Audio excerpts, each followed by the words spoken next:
살롬. 귀한 하나님의 자녀들에게 평강이 있기를 기도합니다.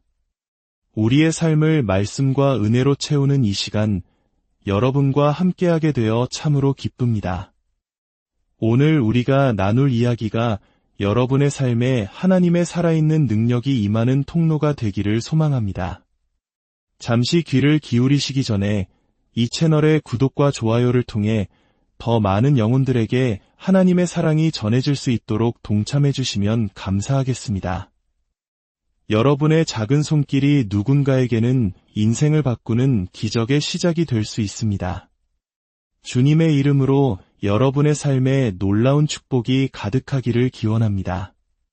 오늘 저는 여러분과 함께 기도의 능력, 특히 간절하고 끈질긴 기도의 힘에 대해 나누고 싶습니다. 우리는 때로 기도의 능력을 잊고 살아갑니다. 하지만 성경은 그리고 우리의 삶은 증언합니다. 하나님께서는 우리의 기도를 통해 역사하시며 세상을 바꾸신다고 말입니다. 얼마 전 저는 한 자매님으로부터 편지 한 통을 받았습니다. 그분은 무려 38년 동안 라임병이라는 질병으로 고통받았습니다. 특히 최근 10년은 거의 침대에 누워 지내야만 했습니다. 그런 그녀가 남편과 함께 하와이에서 34년 만에 첫 휴가를 보내고 있다는 소식이었습니다. 10년 넘게 침대에서만 생활했던 사람이 이제는 자유롭게 걷고 뛰며 새로운 삶을 만끽하고 있었습니다. 어떻게 이런 일이 가능했을까요? 어느 날 집회에서 성령께서 그녀의 몸을 가득 채우시고 그 질병을 완전히 씻어내시는 것을 저는 보았습니다. 그 순간 이후 놀랍게도 비슷한 질병을 앓던 4명의 다른 사람들도 몇 주 안에 치유되는 역사가 일어났습니다. 예수님은 질병을 치유하시는 분입니다.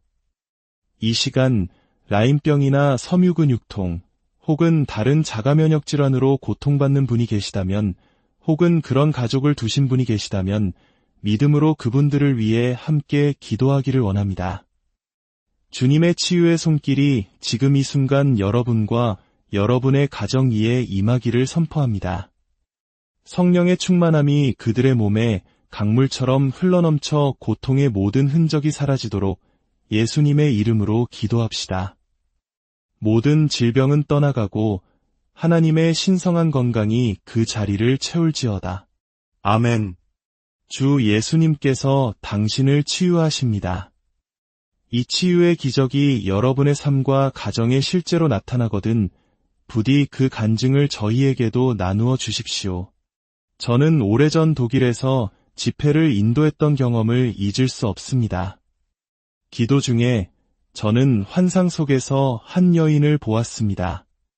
그녀는 머리부터 발끝까지 심한 관절염으로 고통받고 있었습니다. 저는 하나님께서 주신 마음으로 단상에 올라가자마자 물었습니다. 혹시 온몸이 관절염으로 아프신 분이 계십니까? 그러자 제 오른편에 있던 한 여인이 자리에서 일어났습니다. 저는 그녀에게 기도하거나 안수하지 않았습니다.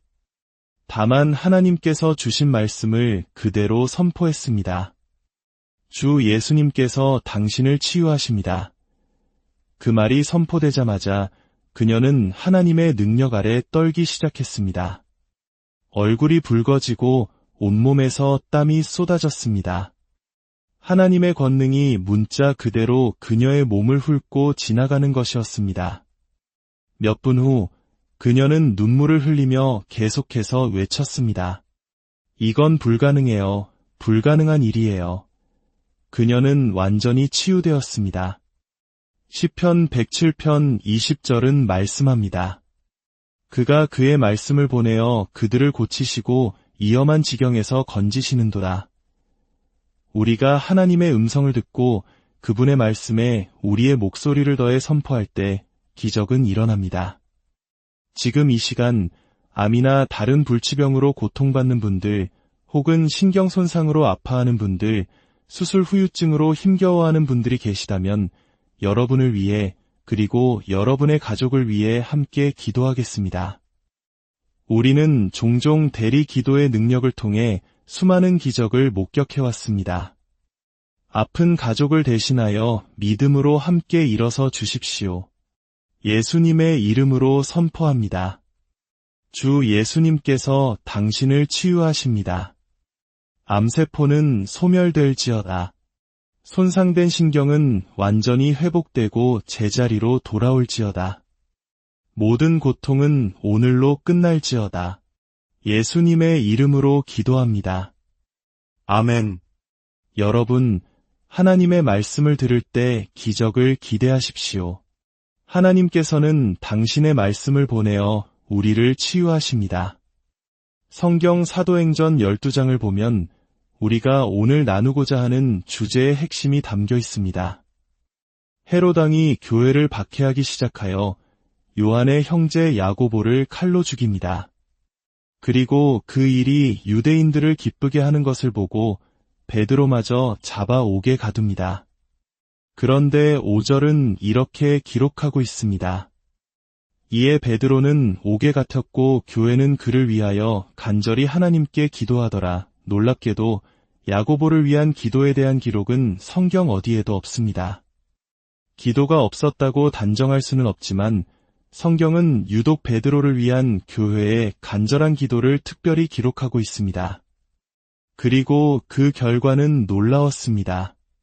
베드로가 처형되기 전날 밤 그는 두 군인 사이에서 쇠사슬에 묶인 채 잠들어 있었습니다.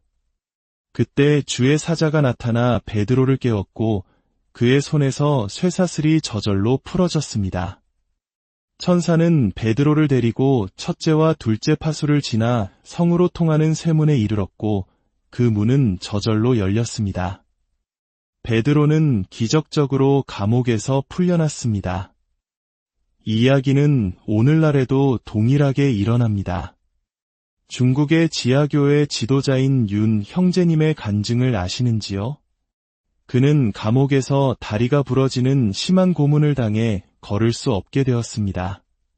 하지만 어느 날 천사가 그에게 나타나 만졌고 그는 즉시 치유되었습니다. 천사는 그를 이끌고 여러 개의 문을 지나 감옥 밖에서 기다리던 택시에 태웠습니다. 하나님은 지금도 당신의 백성을 감옥에서 건져내시는 분입니다. 베드로는 풀려난 뒤 자신을 위해 기도하고 있던 마가의 어머니 마리아의 집으로 갔습니다. 그가 문을 두드리자 로데라는 여자아이가 나왔습니다. 그녀는 베드로의 음성을 듣고는 너무 기쁜 나머지 문을 열어주는 것도 있고 달려들어가 베드로가 문 밖에 섰더라 하고 외쳤습니다. 사람들은 내가 미쳤다라고 말하거나 그의 천사일 것이다 라고 말했습니다.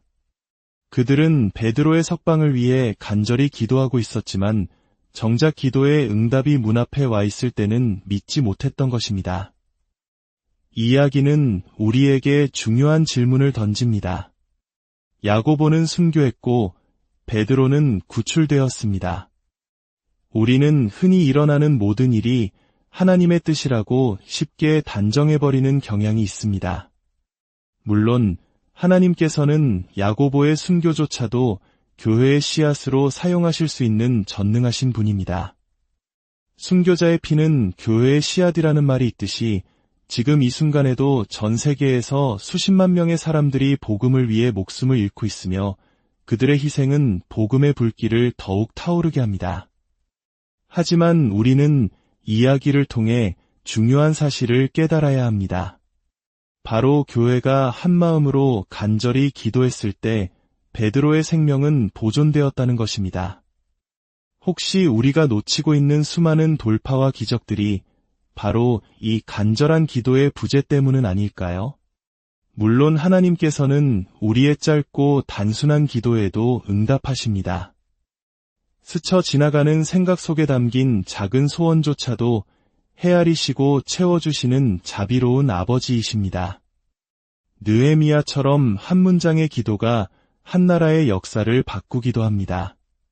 고통 속에서, 분노 속에서, 심지어 우리가 잘못된 마음으로 부르짖을 때조차도 하나님은 들으십니다.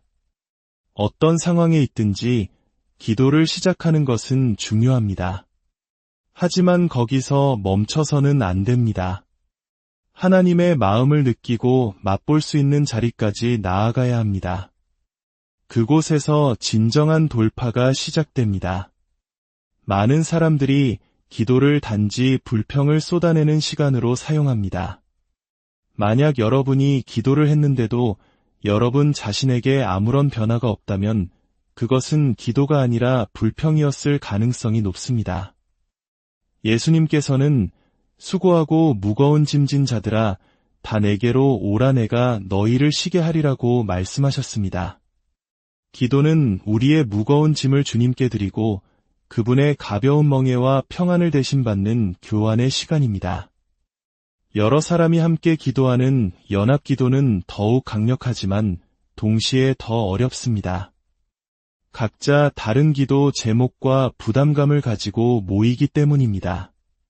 청소년 사역을 하는 사람, 노숙인을 섬기는 사람, 상담 사역을 하는 사람, 각자 자신의 영역을 위해 기도하는 것은 당연하고 옳은 일입니다. 하지만 진정한 연합 기도는 각자의 기도 제목을 잠시 내려놓고 지금 이 순간 성령께서 무엇에 은혜를 부어주고 계시는지, 즉 성령께서 숨을 불어넣고 계시는 주제에 귀를 기울이는 것입니다. 누군가 어떤 주제로 기도할 때 갑자기 그 방 안에 강력한 믿음이 임하는 것을 느낄 때가 있습니다. 바로 그때 우리는 하던 기도를 멈추고 그 주제에 집중해야 합니다. 같은 기도를 반복하는 것이 아니라 다른 각도에서 더 깊은 차원에서 그 기도를 쌓아 올려야 합니다. 그것이 바로 연합 기도의 열쇠입니다. 제가 어렸을 때 제 남동생이 생후 11개월에 거의 죽을 뻔한 적이 있었습니다. 온 가족이 걱정하고 있을 때 외할아버지께서 거실로 들어가 소파 옆에 무릎을 꿇으셨습니다. 저는 어린 마음에 하나님, 동생을 낫게 해주세요. 아멘 정도의 기도밖에 할 줄 몰랐습니다. 하지만 할아버지는 몇 시간 동안 그 자리에서 기도하셨습니다. 그리고 마침내 자리에서 일어나 가족들에게 선포하셨습니다. 이제 괜찮다. 바비는 괜찮을 거야. 할아버지는 기도를 통해 돌파가 일어났음을 확신하셨던 것입니다. 그리고 정말로 의사는 할아버지께서 무릎을 꿇고 일어난 그 시각에 동생의 상태가 기적적으로 호전되기 시작했다고 말했습니다. 이것이 바로 끈질긴 기도입니다. 하나님의 마음을 알기에 가질 수 있는 확신의 찬 기도입니다. 우리가 하나님의 종으로서 기도할 때는 주인의 개입을 구걸하지만 아들과 딸로서 기도할 때는 아버지의 마음이 이 땅에 나타나도록 함께 일하는 동역자의 자리에서 기도하게 됩니다. 우리 한국의 믿음의 선배들을 기억합니다. 일제강점기와 6.25 전쟁의 잿더미 속에서 그리고 혹독한 가난 속에서 우리의 어머니들과 할머니들은 나라와 자녀들을 위해 매일 새벽 제단을 쌓았습니다. 그분들의 눈물 젖은 새벽 기도가 있었기에 오늘날의 대한민국이 존재할 수 있었음을 우리는 압니다. 그 간절하고 끈질긴 기도가 이 땅의 기적을 일구어냈습니다. 하나님께서는 지금 우리 세대에게도 그 기도의 영을 부어주시길 원하십니다. 하나님께서는 우리가 그분과 동역하여 역사를 바꾸고 그 기도의 응답을 통해 충만한 기쁨을 누리기를 원하십니다. 요한복음 16장 24절에서 예수님은 말씀하십니다. 구하라 그리하면 받으리니 너희 기쁨이 충만하리라. 기도의 응답과 충만한 기쁨 사이에는 깊은 연결이 있습니다. 사랑하는 여러분, 하나님께서 우리에게 기도의 영역에서 놀라운 업그레이드를 허락하고 계심을 저는 믿습니다. 우리를 더 깊은 기도의 자리로, 간절하고 불타는 기도의 자리로, 돌파를 위해 끈질기게 싸우는 기도의 자리로 부르고 계십니다. 이 부르심에 아멘으로 응답하시겠습니까? 우리의 삶에 어떤 조정과 변화가 필요할지라도 기꺼이 순종하며 나아가시겠습니까? 아버지 하나님, 이 시간 우리 위에 기도의 영을 부어주시옵소서. 엘리야의 거독과 같은 기도의 능력을 우리에게 허락하여 주시옵소서. 기도의 응답을 통해 이전에는 결코 알지 못했던 하늘의 충만한 기쁨을 맛보게 하여 주시옵소서. 당신과 동역하여 이 땅에 아버지의 뜻이 이루어지는 것을 보게 하여 주시옵소서. 우리의 부르짖음이 여기 있나이다. 예수님의 이름으로 간절히 기도합니다.